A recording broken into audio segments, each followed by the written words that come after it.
Good evening, everyone.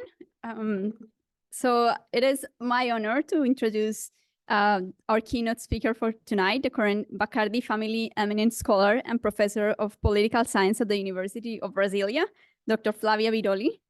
Her work explores the connections between backlash against gender equality and opposition to democracy in Latin America. And she has published multiple books on gender and democracy, including selected works like Gender and Inequalities, The Limits of Democracy in Brazil, Gender, Neoconservatism and Democracy, which is co-authored with Juan Pagioni and Maria Machado, and the co-edited volume, Women, Power and Political Science. Dr. Biroli has also published multiple articles in Brazilian and international journals. She was president of the Brazilian Political Science Association, editor of the Brazilian Journal of Political Science, and it's one of the founders of the Brazilian Network of Women Scientists. In addition, she has been part of the Civil Society Advisory Group for UN Women in Brazil, and is a member of the expert group writing the report on Beijing 2025 Plus for the 64th and 65th Commission on the Status of Women. Her talk today, entitled "The Crisis is Gender: Approaching the Challenges to Democracy from the Perspective of the Disputes Around Gender," conceptualizes the current global crisis as an escalation of the opposition to democracy. In Latin America, contestation has taken the form of backlash in which anti-gender actors dispute the role of the state, redefine its links with civil society, and normalize authoritarian politics. Please join me in welcoming Dr. Biroli.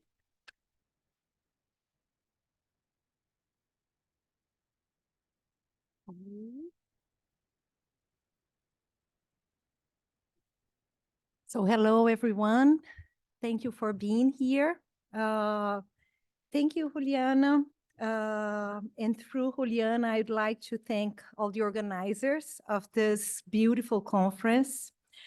I'd also like to thank Dr. Carlos de la Torre, through whom I thank also all the colleagues and the staff of the Center for Latin American Studies for their warm welcome. I'm also grateful to the Bacardi Family Foundation for supporting the chair that made possible my stay here at the UF for the spring term 2024. The speech that I present today is based in research supported by grants from the Brazilian National Center for Scientific Research, the Federal District Research Foundation, and United Nations Women. Well, I have this feeling that I'm just jumping into the conversation that was going on here. So I would also like to thank my colleagues from the previous panel, because it was like a fascinating panel and the questions were also so interesting. So I'm actually feeling, I have this double feeling. On the one side, it's comfortable to jump into it.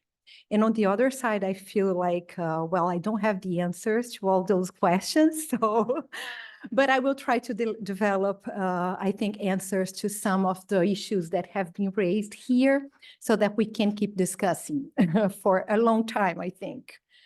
The questions guiding my speech today are these three.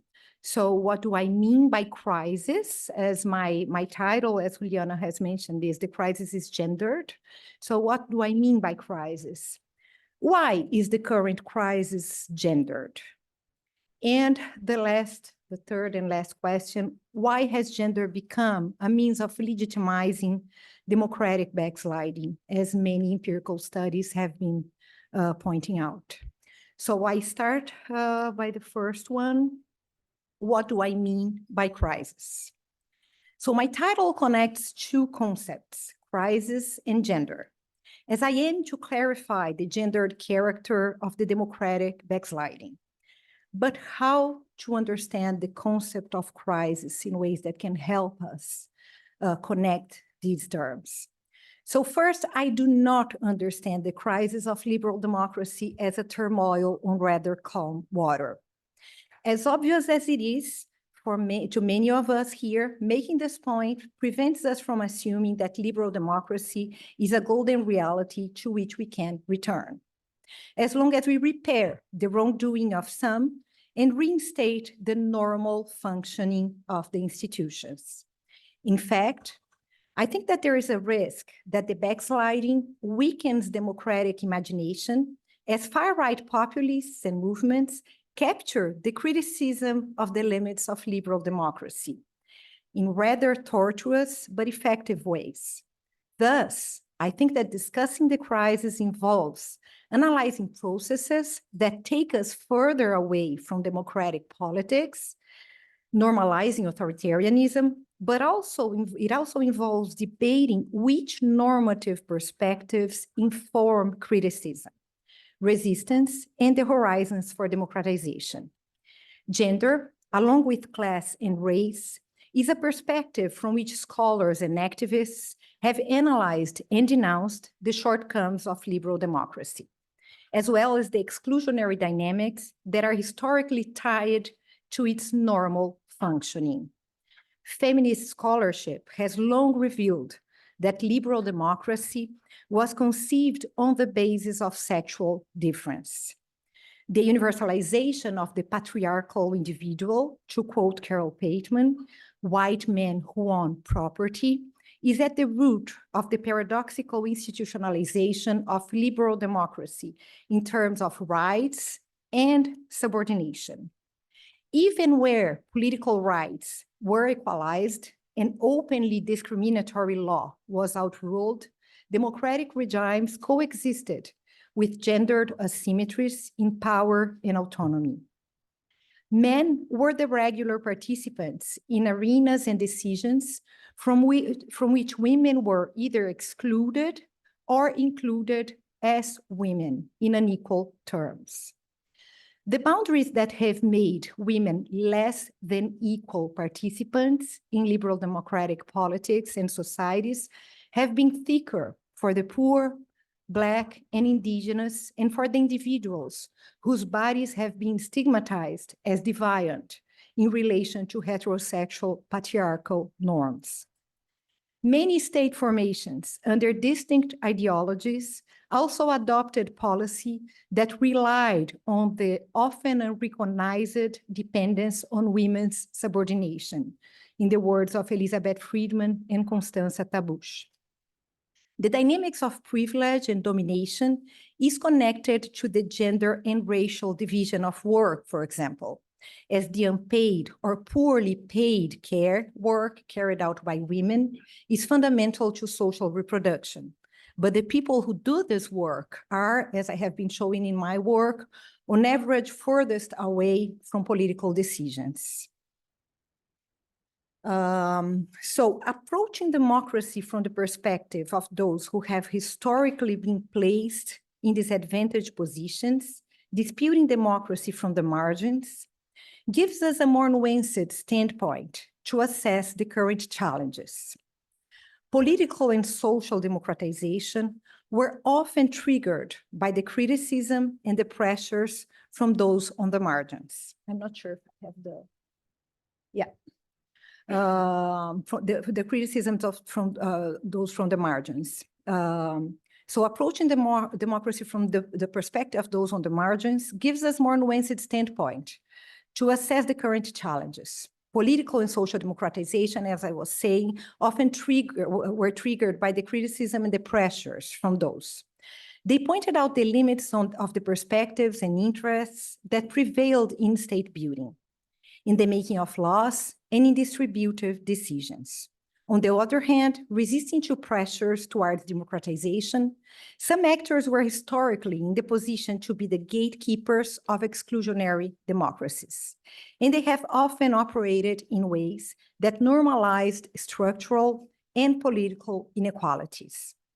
Considering these conflictive dynamics, I understand democracy as a contested process, and identify the current crisis of liberal democracy as part of the historical dispute over its meanings and boundaries.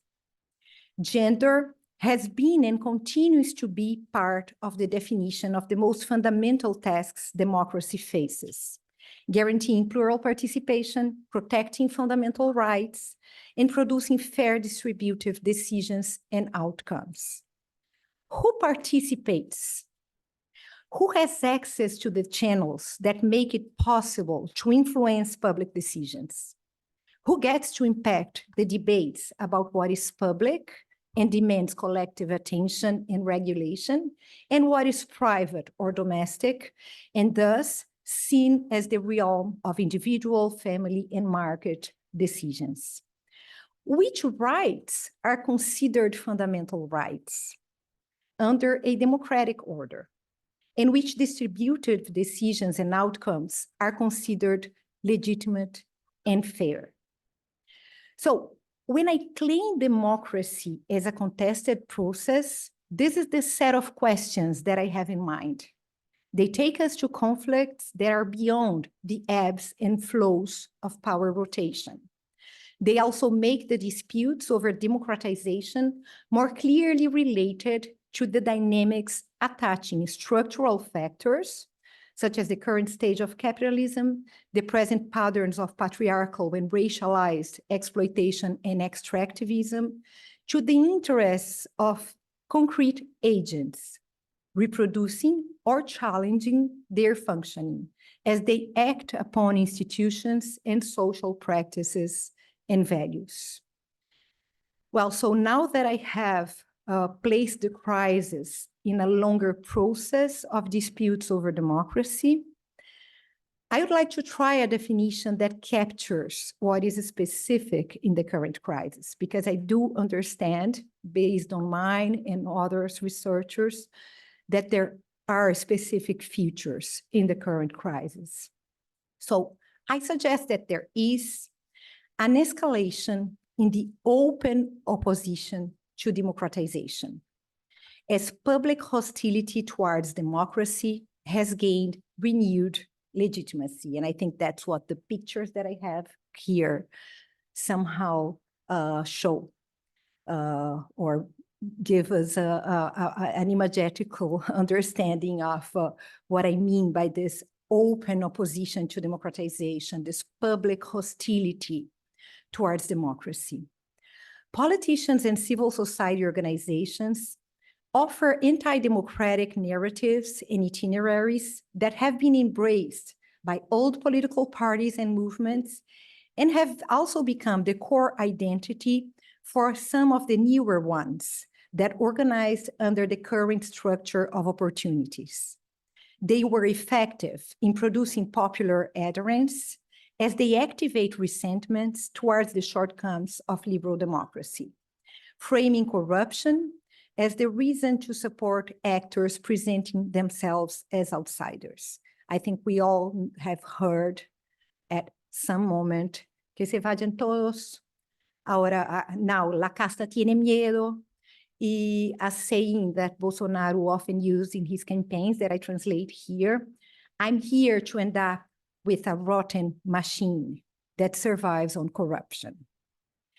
In the face of problems, which I see as directly related to inequalities and its reproduction through politics, and their reproduction through politics, due to the mobilization of public resources to the advantage of some, or due to the weak state capacity to guarantee basic rights and promote redistribution, these actors promise to moralize politics by further reducing regulation. Capturing true disappointment and insecurities, the open opposition to democratization resorts to liberal democratic procedures, while it turns the criticism against the egalitarian and pluralist foundations of democracy. To accomplish this rather contradictory politics, which empties the egalitarian potential of democracy in the name of truly representing the people, they frame the pressures for political and social democratization as threats against the people, against the nation, against the family, against children. Scholars analyzing the rise of far-right movements and the democratic backsliding have often called attention, or especially more recently called attention, to this mechanism in its relation to fascism, neo-fascism, and populist traditions. Well, now I come to my second question. Why is the current crisis gendered? I have briefly presented arguments about the gendered character of liberal democratic institutions. So this was still from the first question. I'm sorry, I'll just leave it for a little while and then I'll change it. So, but my second question is, why is the current crisis gendered? I have briefly presented arguments about the gendered character of liberal democratic institutions. In short, I've asserted, and I think that my colleagues in the previous panel have also asserted that in different ways, that liberal democratic institutions correspond to gendered political orders. We do not know such a thing as a gender-neutral political order, but we can recognize distinct gender orders in their connection to historically and culturally located political institutions and social contracts. This is what's more important to the question that I intend to discuss now, which focuses on why gender has become this salient concept and a central dimension, as I understand it, to the current crisis. Political transitions involve changes, resistance to changes, and adjustments in gender relations, to connect to Fernando Serrano Amaya's analysis of the disputes over gender in Colombia, where he also adopts a comprehension of democracy as a disputed process. In many Latin American countries, the transition to democracy in the 1980s opened opportunities for feminist movements to take part in the redefinition of political institutions and the meanings of citizenship. In other words, it opened opportunities for these movements to renegotiate social contracts in ways that impacted the gender order. This has been analyzed by Elizabeth Friedman, Sonia Álvares. It was also analyzed by Georgina Whalen and Liz Baldes, who were included in your question. So these movements, they entered these disputes under very unequal stands if compared to religious organizations and their networks across distinct political cleavages.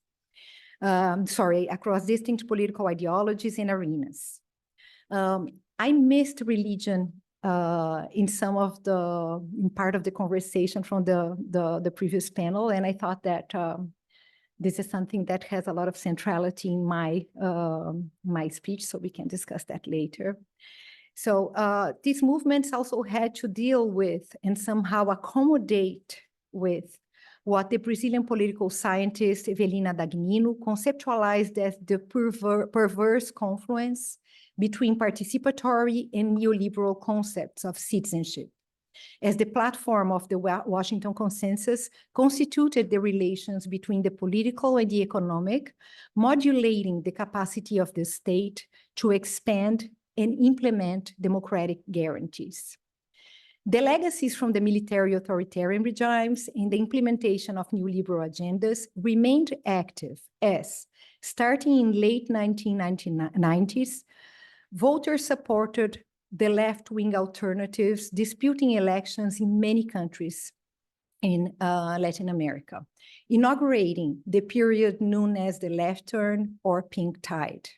This period corresponded to new structures of opportunities for feminist, LGBTQ+ and human rights activists, which had taken part in the building of left-wing political field and parties, and now had the chance to participate in the new cycle of reforms. So I want to make this clear.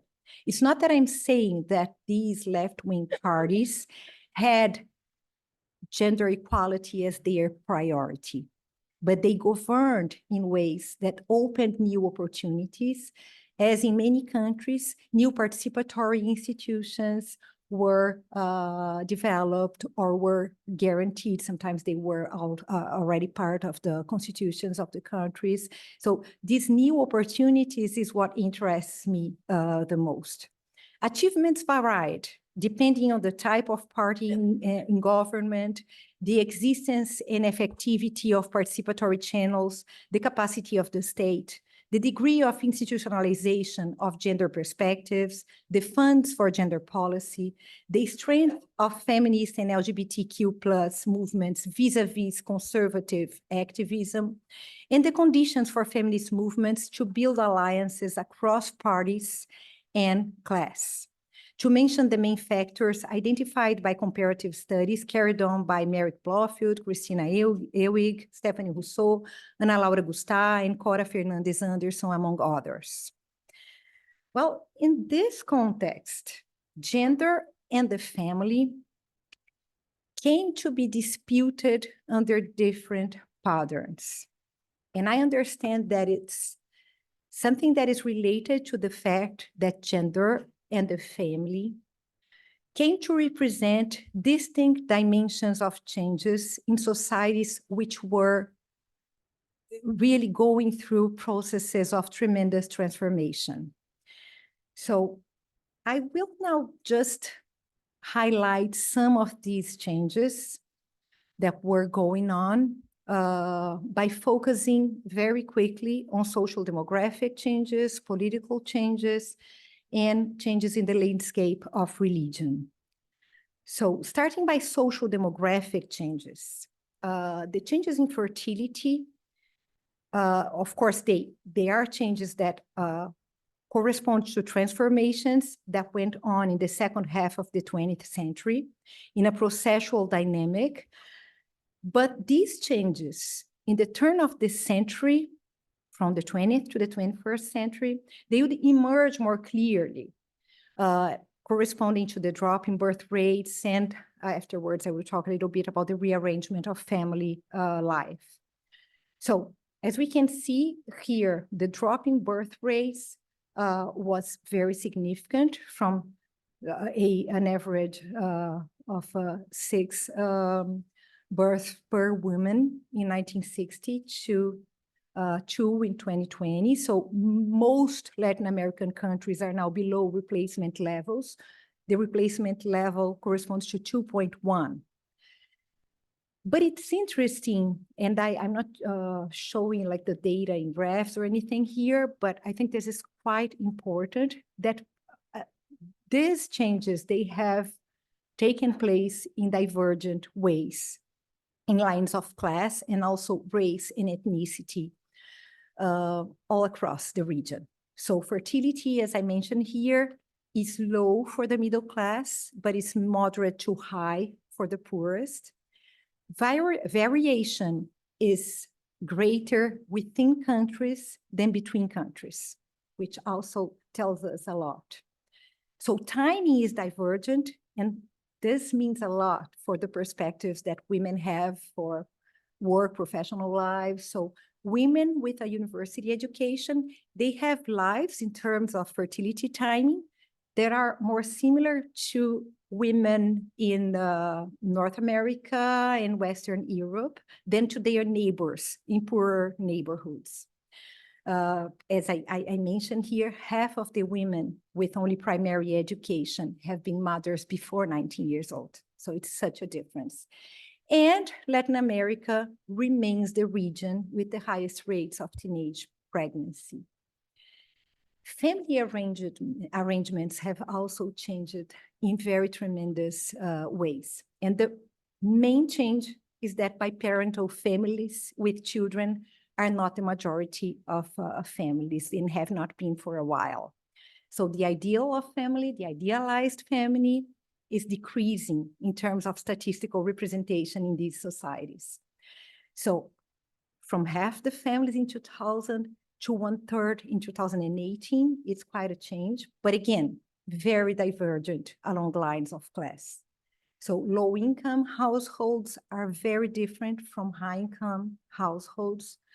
Low-income households have the reality of single mothers with children as a quite important reality, while biparental two incomes arrangements are still a significant part of high-income households. So this means that changes in family arrangements are being experienced in very different fashion, depending on the relative economic position of men and women. So this graphic here is from Cepalstat. It shows the difference in the size of households, the average size of households by income quintiles. And it gives us an idea of how changes have been going on for all, but the outcomes are pretty different, right? So at the same time, informal unions and divorces increase overall. Informal unions have always been a reality in Latin America, but now they are also a reality in higher income groups.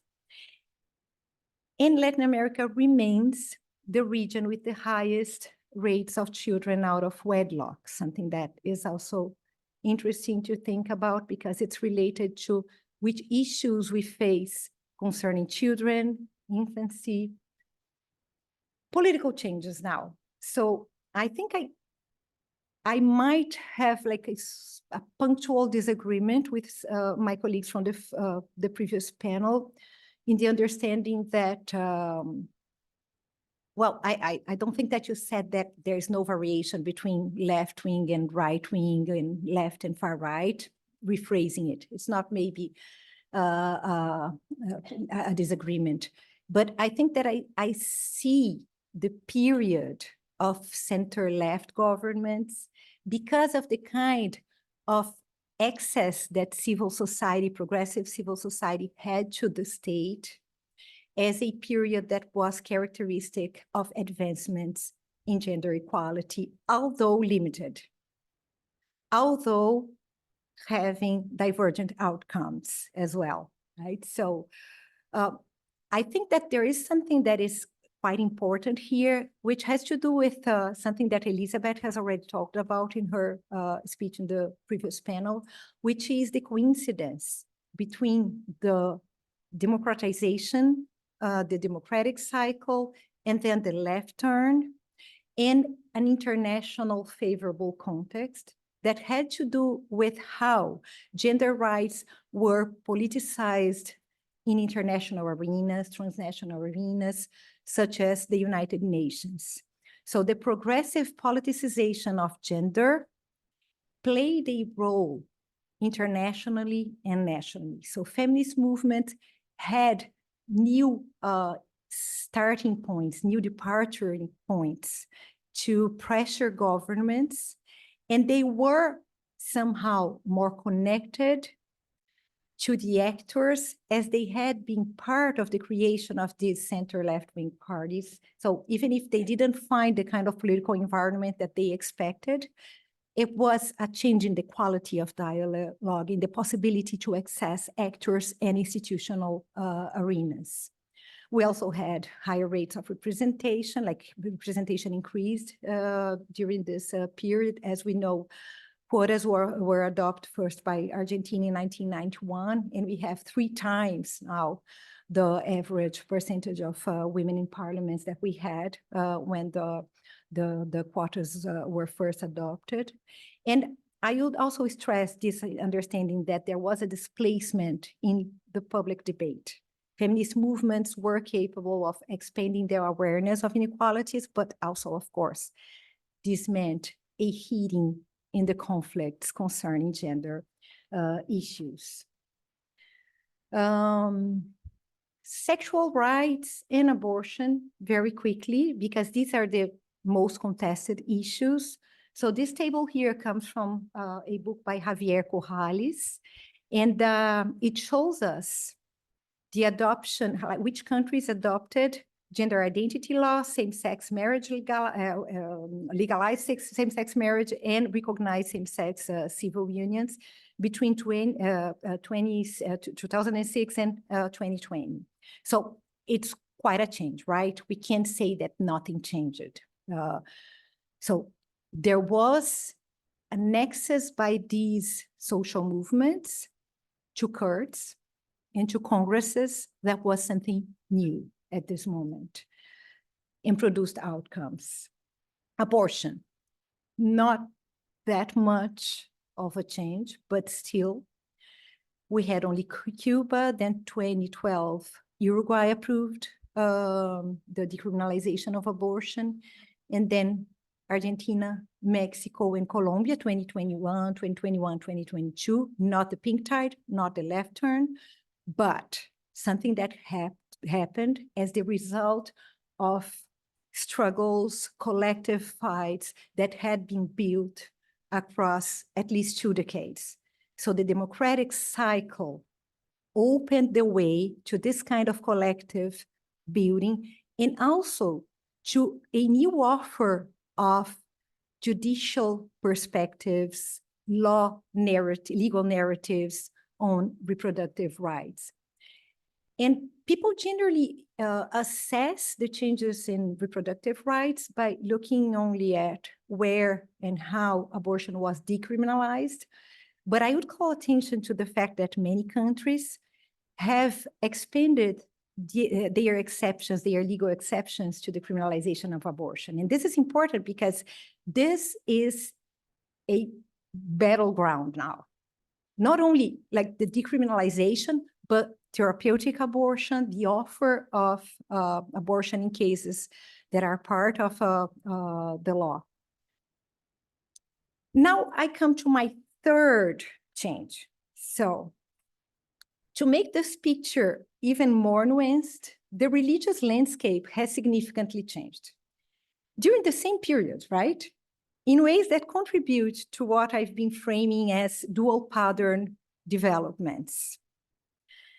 So here, this slide from Axios, based on the data from Latino Barometer, shows how Catholicism has lost ground in many different countries, right? We have South American countries, we have Mexico, we have Central American countries, and we have a significant loss of terrain by the Catholic Church. I'm sorry. This is data that I prepared from these graphs I've done based on data from the Latino Barometer, only for Argentina, Brazil, and Peru, and I explain why these 3 cases. It's also because I'm working on comparative research that focuses on the 3, but it's not only because of that. So we have, in this case, we have countries with in which the religious change represents very different configurations. So Argentina is the country that represents the strongest secularizing trends. So it's the country where Catholicism has lost grounds, but what we saw as a concomitant change was mostly a secularizing trend. So the non-religious here are the people who say, I don't have an institutional religion, or I'm an atheist, or I'm an agnostic, or I have no religions for answers. Brazil represents the countries, we have various in Central America as well, where the Catholic Church lost ground mostly to evangelical churches. Although secular trends are also there, they are there with enough significance in my understanding to produce dual patterns. In Peru is a case in which it's like we only have really like representing this case, Peru and Paraguay now in South America. These are the 2 countries where the Catholic Church remains majoritarian. So there is an advancement of evangelical churches, but not in the same, like, not as fast as in other countries, and secularization is happening, but it's very slow. This is interesting because I think that the 3 countries somehow allow us to see that we have different and somehow opposite changes, because we have secularization going on, and I'm just like taking this in a very simple way, like people who detach from churches, from institutionalized religions, okay? But we also have either a very strong resilient of the Catholic Church, as in Peru and Paraguay, or this very important growth of evangelical churches. This is important not only because people believe in this or that, or because they have this or that Christian denomination. It's important also because since 2014, when Pew Research Center published this data that we have here, that is maybe still the most complete data we have on religious commitment. We know that evangelicals, they use Protestants here. I prefer using evangelicals to, as I like merge the different Protestant and Pentecostal and Neo-Pentecostal churches. But we know that evangelicals, they are more committed to religion, especially in one way. They go more often to religious services. And this is super important because it's not that, oh, because they are going there, what they listen to, when they hear their pastors speaking, they're going to reproduce that kind of, no, it's not that.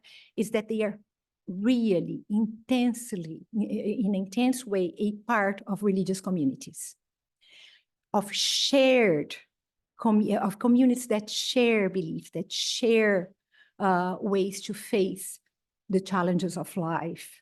So what I have been seeing, the data that I have been analyzing on Peru, Argentina, and Brazil, is that these three cases that I was showing here, which are different in terms of religious configuration, of how the landscape of religion changed, but in the three countries, those who are more committed to religion, taking data from Latino Barometer, taking data from La Pop, I've done both, they are the ones who are the more likely to be ultra-conservative on sexual rights and abortion. So even when asked if abortion is justifiable when there is a risk to women's lives, something that is like now decriminalized in most countries in Latin America, those who go to religious services one time a week or more, most of them, like a high percentage of them, answer that it's not justified. So this is just one example. I decided not to bring all this data because I wouldn't have time to discuss, but I think that's one thing that is important to have in mind. So religious commitment is more significant than being religious. It's the most significant indicator affecting opinion on reproductive and sexual rights, along with education, especially in the case of sexual rights, and age. So those who are more engaged in religious communities, less educated, and older are more likely to have conservative opinions on these matters. So in my current work, I use Jane Mansbridge and Shona Shames' concept of backlash to connect the conflicts around gender to the open opposition against democratization. I see many of these changes as changes that have to do with the pluralization of Latin American societies. So they conceptualize backlash as a reaction by some actors to something done by others that produced outcomes perceived by them as losses in power as capacity. I agree with their focus on losses in power as capacity, meaning the access to political resources and influence over political outcomes. However, considering the social demographic data that I was very quickly showing at first, and the changes in the religious landscape that I've just showed, that I've just briefly discussed, I add the argument that the backlash is also triggered by losses in the capacity to control conduct. The alliances to block gender rights have expanded into broader coalitions against egalitarian activism and platforms since the 1990s. That's when Catholic, evangelical, Orthodox Christians in Islamic countries adopted coordinated strategies to dispute the United Nations conferences and the documents resulting from them. In particular, those resulting from the Population Conference, Cairo, 1994, and the Fourth World Conference on Women, Beijing, 1995. That's also when the notion of gender ideology that has been mentioned in the previous by my colleagues in the previous panel, emerged from Catholic intellectual circles in the Americas, especially Catholic intellectuals from the US and Argentina. In Latin America, while conservative Catholic and evangelical actors lead the movements opposing gender equality and sexual rights, they have also expanded their alliances and increasingly taken part in far-right coalitions. In the 2010s, they used renewed repertoires in which gender ideology became a key rhetoric to mobilize public attention towards content on gender equality and sexual diversity in education. They expanded their actions in congresses, judicial courts across the region, aiming at reverting or preventing changes in law and policy, reinforcing conventional morality and hierarchies. They acted to revert or limited the reach of new rights where they had been expanded, but also to prevent the achievement of egalitarian rights and policy in countries that had not been through significant changes. That's the case, for example, of Peru, a place that has been like the site for one of the most combative anti-gender rights movement, Con mis hijos no te metas, but it's not one of the countries that has gone through the most changes in gender rights. I use the concept of backlash, but I don't see it as limited to blocking actions, as these movements promote their own gender politics and play into political platforms that could take them closer to the less plural society that they openly defend. The far government of Jair Bolsonaro in Brazil illustrates that conservative Catholic and evangelical activists were appointed ministries and secretaries of state, installing a broad anti-feminist politics that targeted the achievements by feminist and LGBT plus movements. They dismantled policy by interrupting or defunding existing initiatives, reframed policy by replacing the focus on women's rights and autonomy for family-centered narratives, and undermined the implementation of international agreements. For example, by excluding the UN Millennium Sustainable Developmental Goals from official documents under the justification that they promoted foreign interests and gender ideology. Some examples from the research that I conducted with Dr. Luciana Tatagiba and Dr. Deborah Quintela illustrate the alternative perspective on rights and social relations that they worked to implement. So an alternative perspective on rights, not only an anti-rights perspective. So public policy to fight violence against women, and this has a lot to do with the previous panel as well, was defunded, but was also rebuilt under new partnerships with churches and pro-family organizations. Violence was reframed as males' deviant behavior that could be addressed by initiatives to strengthen the family. It was indeed included as one of the main issues in a new transversal policy to strengthen the family. This was the name of the policy, coordinated by a Catholic woman lawyer connected to ultra-conservative organizations such as Opus Dei, the Polish Ordo Iuris, and the far-right networks linking Brazil to Eastern and Central Europe. Angela Gandra for the Brazilians who are here. Policy to reduce teenage pregnancy was also reframed to decrease early sex risks. So this was the new framework. As the offer of contraceptive methods by public health services was reduced and measures were taken to limit the offer of legal abortion. Ministers were directly involved in spectacularized actions to stop doctors from realizing abortions in 10 and 11 years old girls. I'm not exaggerating. The Ministry of Health produced official documents denying the existence of legal abortion, although the law had not been changed. So when the new alliances and repertoires against gender rights became clear in the 1990s, first within Catholic circles, and then as part of the interreligious alliances that I mentioned to fight against the inclusion of gender sexual rights at the UN, it was not determined that they would mutate into the kind of political and popular-based grassroots mobilization against gender rights that took form in the 2010s.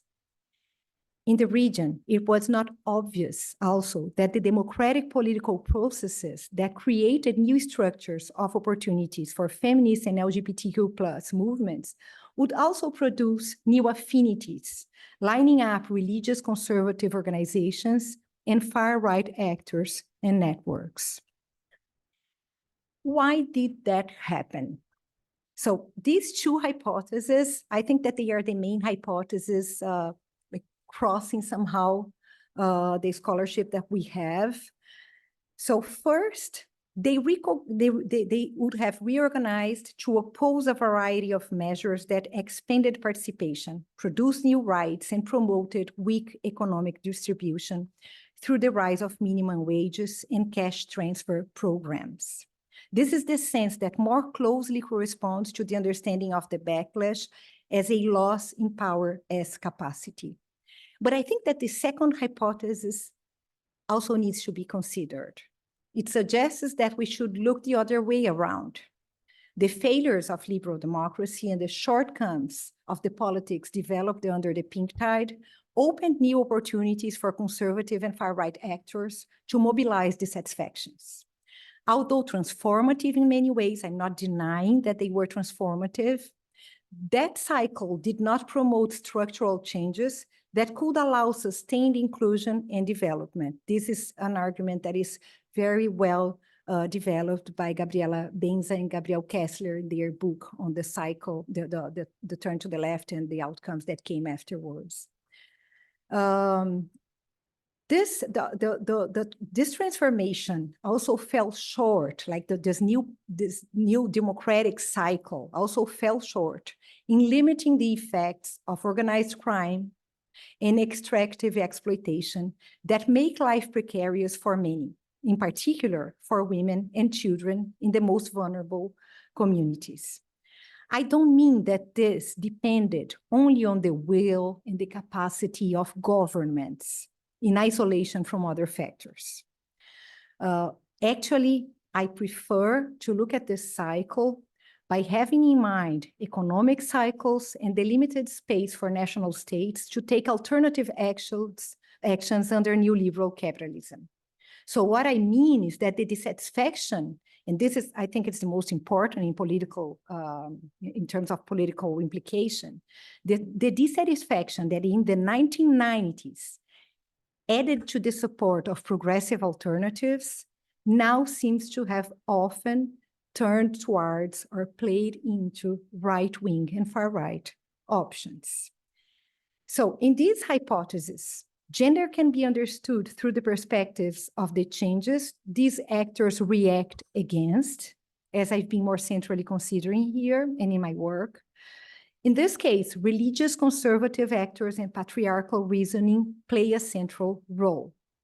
But it can also be considered through the lenses of the resentment produced by these shortcomings, the shortcomings of liberal democracy. The social demographic changes in gender-family relations that I have mentioned have divergent outcomes in lines of class. They can be experienced as autonomy, but also as vulnerability. The dynamics that make lives more precarious for the many, such as the deregulation of labor rights, the lack of access to social security, and the violence of criminal organizations and neo-extractivism can open space for what I've been conceptualizing as the moralization of insecurities, which I think that connects to the idea that Elizabeth proposes of an ontological insecurity, but maybe with like a focus on material conditions for security, certainty in life as something that I think it's crucial as well. So I argue that these hypotheses are not exclusive. We can discuss that. And the dynamics informing them are relevant to the understanding of why the backlash against changes in gender relations and policy provide important pieces to the repertoire of today's illiberal politics. That's why I had to discuss what changed and how it changed in divergent ways, because I couldn't get to this argument without that, right? So I understand that there is this connection between the backlash against changes in gender relations in policy that provide, this connection between the backlash against changes that expanded rights and the opportunity to mobilize dissatisfaction. And together, they make the pieces that help us to understand why gender nowadays is part of the repertoire of today's liberal politics, particularly to their justification of authoritarian measures. So now I get to question 3, and I approach the conclusion of my speech. I promise this one will be much shorter, not only because I know that you were probably looking forward to the reception, but also because I think that I have presented some, at least some partial answers to this third question as I developed some answers to question 1 and 2. So why has gender become a means of legitimizing democratic backsliding? So I'm not, I'm ambitious, but not ambitious enough to tell you that I will answer this question like in ways that are satisfactory, but I will try to develop at least some arguments on that. So almost 20 years ago, the Argentinian sociologist Juan Fagioni developed an interesting argument to discuss the potential political implication of what he conceptualized as the reactive politicization of gender by Christian organizations. According to him, the defense of the natural family is the core ideology for Christian organizations, and it has mutated into a central ideology for illiberal politicians, which he defines as the defense of the national family, based in allegedly natural assumptions about its organization and functions. Although the actors who openly oppose democratization can use democratic channels to promote their platforms, they are fundamentally connected to anti-pluralist perspectives on social life. Gender has served them well to justify the narrowing of democratic guarantees in the name of the control over ideas, bodies, and central features of embodied citizenship, such as reproductive capacity and gender identities. Their platforms can easily shift between strong state regulation and the denial of public responsibility to promote fair outcomes in plural and unequal societies. This first, like the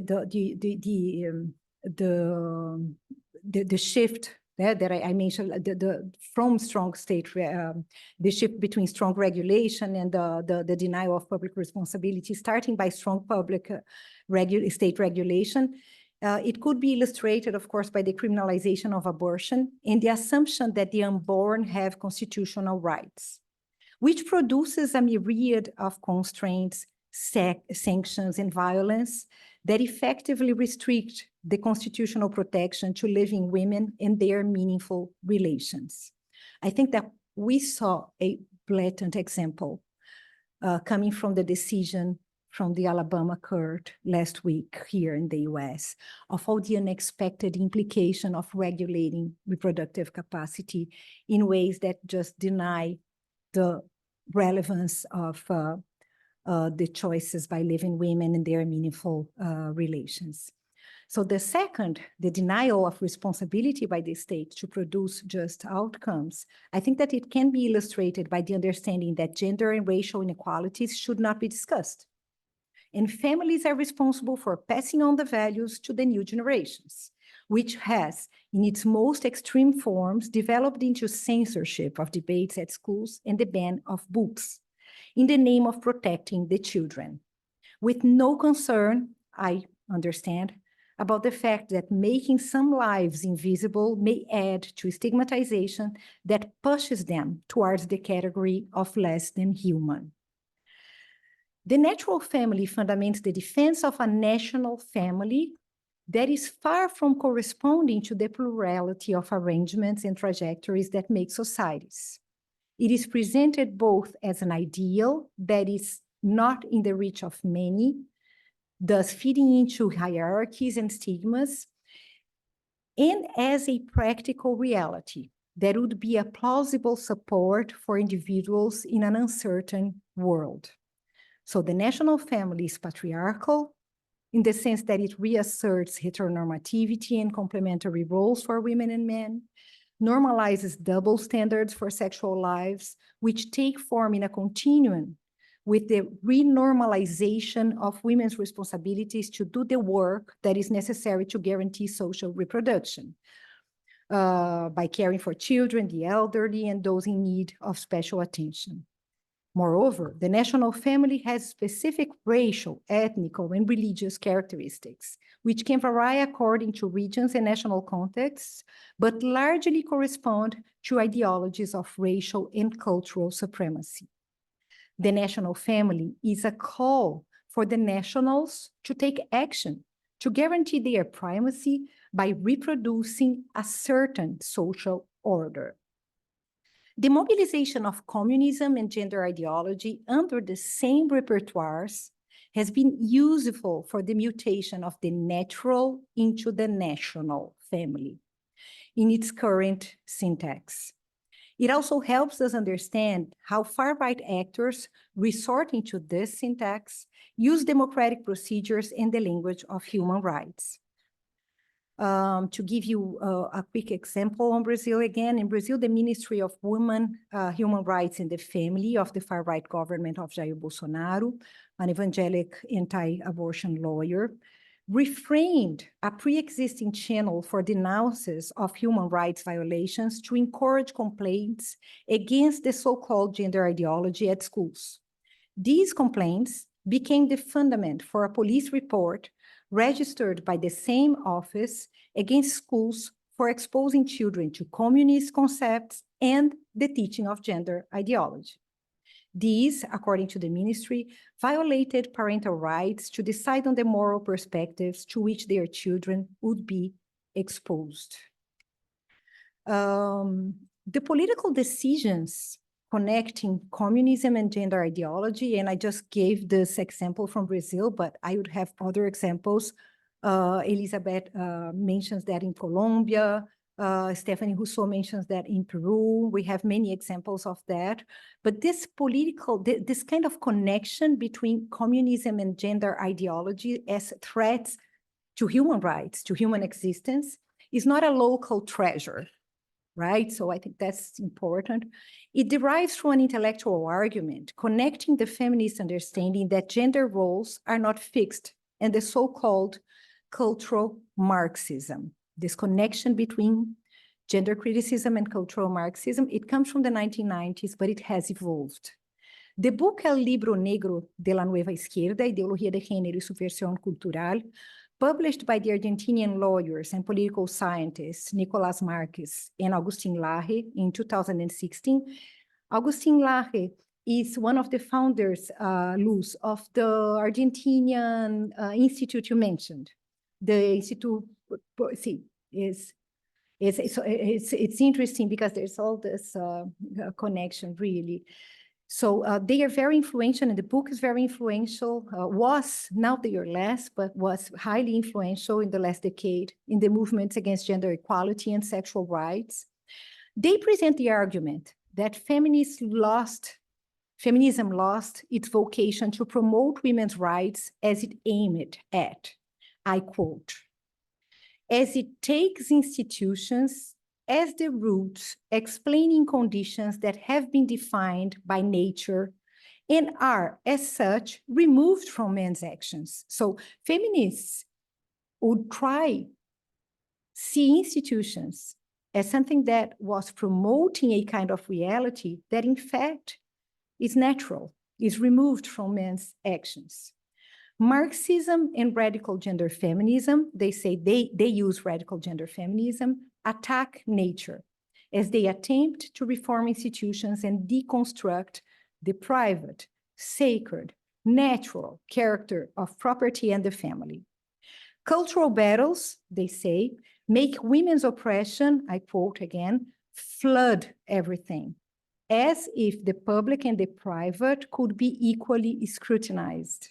So they really go to the fundament of feminist criticism. The danger would be, they say, abolishing in our consciousness any natural determination in the human being. So the antagonism between the natural and the social is a fundamental discursive mechanism to the gendered character of the democratic backsliding. It is at the core of, for example, the attempts to censor gender debates and ban books. But it goes much beyond that, as it justifies targeting social movements, scholars, human rights advocates, among other actors who have worked to re-signify democracy by demanding rights and representation in ways that tension natural hierarchies and normal exclusion. In a broader sense, it opens the way for those opposing democratization to target the post-Second World War human rights system, the UN also, in its role of framing guarantees for human rights as requirements for democracies. So they target this connection between human rights and democracy. And this connection was not always there. This connection has been developed in the second half. It is the post-World War meaning for democracy, and feminists have played an important role in that, right? Well, just to finish, I'd like to say that it's important for us to have in mind that when they say family, they have at the same time, they are codifying a moral appeal and an economic appeal. So these are appeals for families to be morally and economically functional. Morally, because they should regulate sexuality, that is, work as a mechanism exerting control over conduct. And economically, because they should provide the support for the kin. The family order is framed as this natural national family order, as a stable, active counterface to the lack of support for human fragility that is normatively asserted by neoliberal ideologies. It would be the necessary flip side of what Isabel Laurie names politics of insecurity. Conceived as the organic substance defined in the demos, they are, however, characterized, the families, in contrast with the public. They are framed as internally cohesive, erasing internal hierarchies and violence, and as externally differentiated, encouraging protection and investment to make children into human capital that is able to compete in social environments accepted as threatening and risk. So just some final words. I have spent a major part of my public interventions in the last decade making the point that the conflicts over gender implicate more than struggles over specific issues. I've repeated many times that feminists and LGBTQ+ movements in Latin America have demanded state responsiveness to broad needs, such as the access to public health, land, and guarantees for human rights, including protection of body integrity. I've also worked on the argument that the struggles related to guarantees for reproductive and sexual rights are revealing of the contested character of democracy. They correspond to disputes over the boundaries of citizenship and the rather divergent effect of state protection and regulation for distinct groups in persistently unequal but changing societies. That's also why, in my understanding, the notion of identity politics is at least incomplete, if not mistaken, as it has served well conservative right and far-right actors willing to downplay the democratic potential of these movements. These have been movements demanding gender, race, and class rights across political transitions and disputes over democracy. And they were more effective when they managed to build solidarities and alliances. Thank you very much.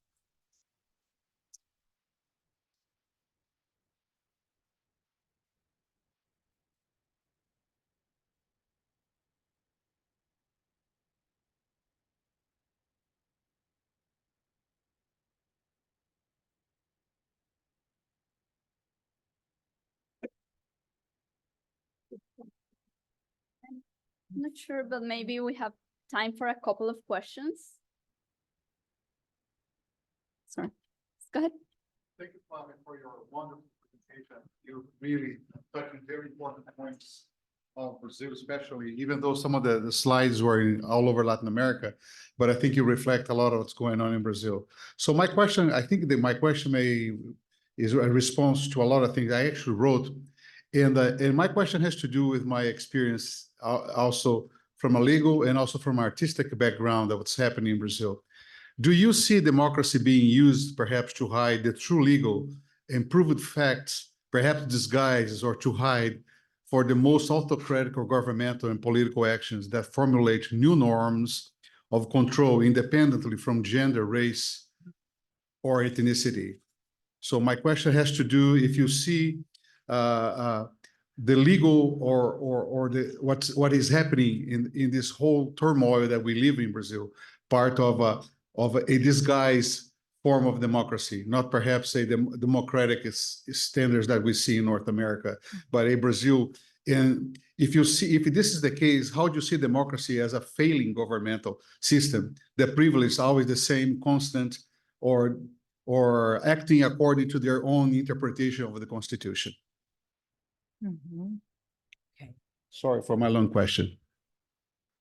Okay. I'm not sure if I understood well, so I'm not, thanks for your question. I'm not sure if I got the connection to gender and race, but I did understand that you were focusing on the failures that democratic procedures and Correct. democratic Yes, that's the main pillar of my question. So, like the idea that democracy could be a formal regime instead of delivering democratization. Correct. And, Yes. okay. Very good. Okay. Well, I think that democracy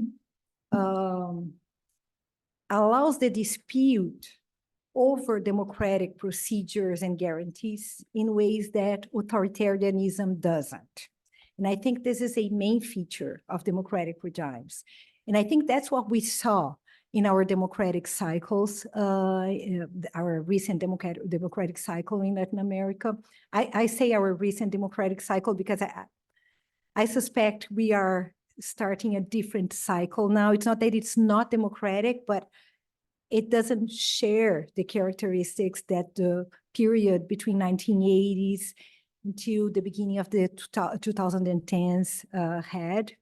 So, but that cycle revealed that democracy, because it allows more plurality that the authoritarian regimes had allowed,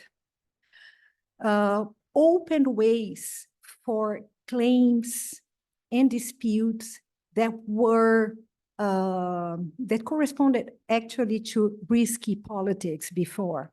So what I know better is how the human rights movements, especially feminist movements, have used these new opportunities. And of course, they didn't find an easy way to change institutions or to promote guarantees. And I think one of the reasons has to do with the fact that gender equality in this case, human rights guarantees, were not necessarily the priority of democratic actors. But there is also a more structural justification for that, or reason for that, that has to do with what I mentioned when I quoted Evelina Dagnino, the Brazilian political scientist, when she talks about the perverse confluence of democratic participatory citizenship, which was, we could say, the dynamic allowing more participation and more plurality, and neoliberal citizenship, which had to do with the fact that you could, for example, have very interesting legal changes. Our 1988 constitution, the 1988 democratic constitution in Brazil is incredible. Like the fundamental rights that are there in terms of codifying fundamental as right to health, right to living conditions, right? So it's very broad in terms of what it defines as fundamental rights. But implementing that was another issue because the state at the same time was losing its capacity. And it was actually becoming weaker in the sense that it did not have enough capacity, material capacity to implement policy that corresponded to those guarantees. So just in short, I don't see formality as mere formality or legal liberal guarantees or merely legal. I think that they are very important because they allow another game, another kind of interaction between actors. But this interaction was never symmetric. So human rights actors never had the same stand that, for example, religious conservative actors, or also those whom I mentioned as the gatekeepers of exclusionary democracies, in the case of Brazil and in other Latin American countries, connected to how traditional politics works, had. So the military dictatorship did not end the kind of very asymmetric power relations that we know that are part of Latin American politics. And neoliberalism played into it. It was not like another kind of politics, but it played into the traditional politics. So that's how I would say now. What I see now in some countries, and we had a very clear idea of that, I think, during the Bolsonaro government in Brazil, is that the narrowing of formal guarantees is also important to understand how exclusionary democracies can become even more exclusionary. I think Argentina is the case now for that. Thank you.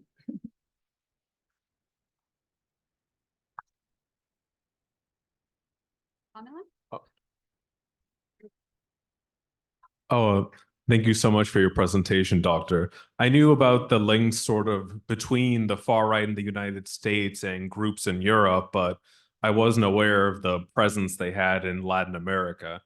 So I know that your conversation predominantly focused on evangelicals, but I know that Latin America is sort of host to numerous faiths that don't exactly have a centralized structure that might be indigenous in origin or folk African religions like Candomblé in Brazil.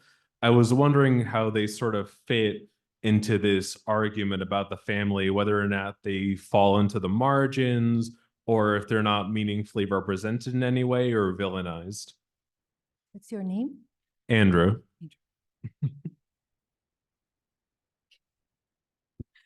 Okay, Andrew, thank you for your question.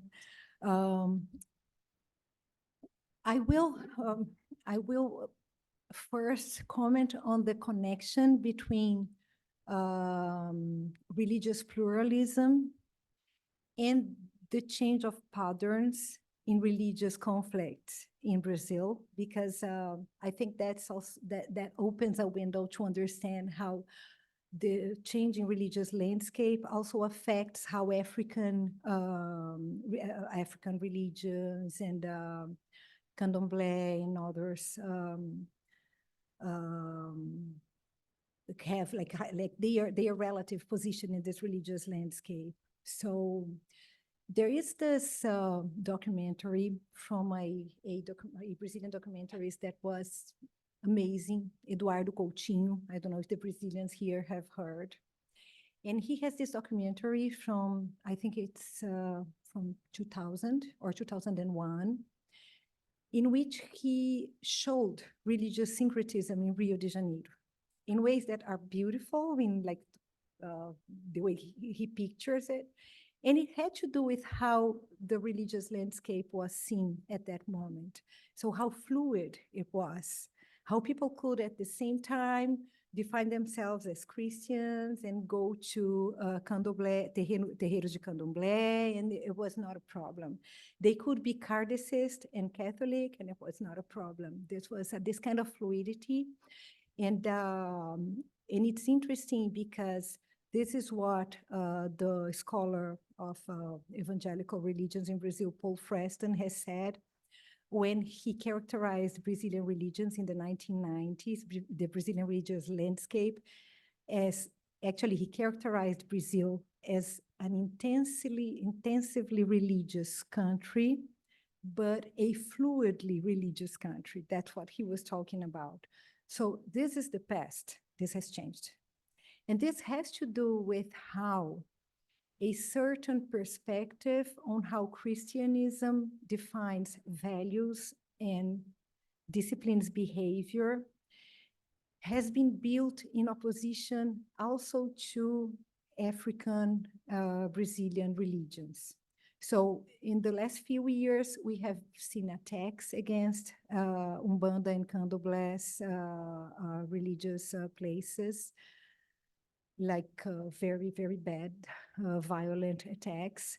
We have seen parents demanding that schools do not have any kind of symbol related to Candomblé, any kind of narrative, any kind of traditional story related to Candomblé.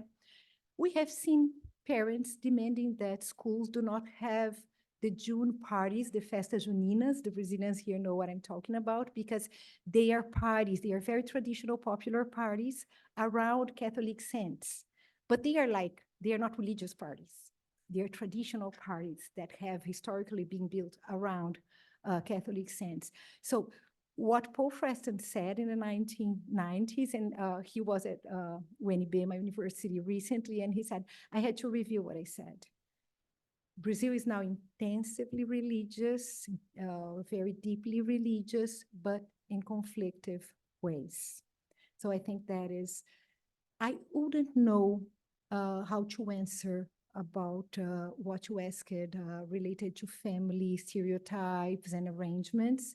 But what I do know is that Black feminism in Brazil is quite connected to the defense of Black African religions in ways that make me think that they don't feel that these religions play against the way they see family relations and women's roles in society, but I don't know enough to answer. Thanks. Hi, thank you so much for that wonderful presentation. I don't know if I have like a specific question. I just want to make like 3 really specific comments, like super quick. So I was thinking a lot while you were talking about religion, the changes in how evangelicals have related to politics and how that's evolved over time. So it's not just their numbers are increasing, but their actual engagement in politics has shifted as well. Maybe you have some more to say about that. I was also thinking about differences in political engagement between Catholics and Protestants.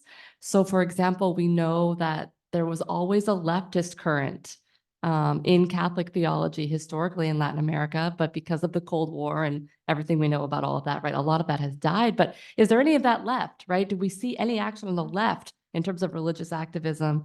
And then sort of the syncretism between these political leaders and their religious alliances, and to what extent do they need the support of those religious leaders? Like, why suddenly are they relying on that support versus looking for another base to maintain their power? That's all. Thank you. Okay, great, Pamela. Thank you so much. Yeah, so I had a whole part that I had written for my talk on how electoral cleavages have been reorganized around gender as evangelical politicians, but also ultra-conservative Catholic politicians have become to frame gender as an important issue to differentiate political platforms. So from the 1980s, we have seen evangelical politicians, especially in these countries where evangelicals have increased their presence in very significant ways, becoming more important in political parties, sometimes creating new political parties. That's the case in Brazil. We have a relatively important right-wing political party, which has been created by the Universal Church of the Kingdom of God, which is like this huge transnational corporation now. It's very important in Africa as well. And So they have really become players in ways that they were not before. And I think this is interesting because they have become players as these societies became more plural, right? So they became part of the disputes, of the political disputes. What I think that is interesting to think about the disputes over democracy and gender is that as their alliances with conservative Catholics became stronger, the convergence that they have is on gender issues, starting from reproductive rights and expanding to different issues related to gender rights. So I think that it's interesting to see how it's not only that politicians now resort to these religious actors as important electoral capital, but it's also that these actors, these new alliances, have been able to build across political parties, like to build their agendas as important across political parties in ways that are new. This is new, Mauro. This is new. So yeah, this is one of the things that's new. So some right-wing parties, of course, they were like patriarchal in their conception of the state, but they were not like openly hostile against gender ideology, or they would not speak of abortion or anything. It was not something that, it wasn't important for them. And there is a difference, I understand, between not being important, having the assumption that the patriarchal society works well, and bringing these agendas, these anti-gender agendas, to the core of politics. So I think it's not that evangelicals have done that by themselves, but their coalitions with conservative Catholics have been very important for that. And this has to do with the fact that there are also transnational networks feeding into these alliances within specific countries. So I think we know more and more about that and how this has become important. So I always question, Pamela, I question myself, my work, if we are talking about top-down phenomena or bottom-up phenomena. I think this question we have like to make to ourselves all the time. I think that the politics of religion is a top-down phenomenon. Although I brought data on the changes in the religious landscape that have to do with belief and commitment, and of course, the fact that evangelical are more committed gives us a perspective on how religious commitment, religious communities might become important to the transmission of certain perspectives on politics and political actors. But although I have showed that, I think that the most important is the kind of politicization of religion that comes together with the reactive politicization of gender issues. So I think this is the key. And just very quickly on the, Erica Amy Smith, it's a US scholar who has been studying the evangelicals in Brazil for a while. She says in More Than Work something that I agree with. She says that as progressive Catholics lost space, grassroots activism has become more and more conservative and evangelical. And I would add, activated by these anti-gender narratives. So, thanks. Unfortunately, we don't have any more time for questions. So thank you everyone for your engagement, and thank you.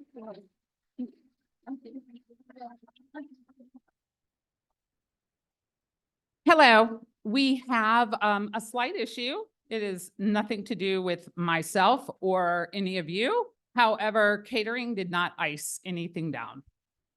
So if you would like warm beer or warm wine, that is what I get to offer you. And a whole lot of food. So please enjoy. And I am so sorry that it's hot in here and you have to drink hot beer.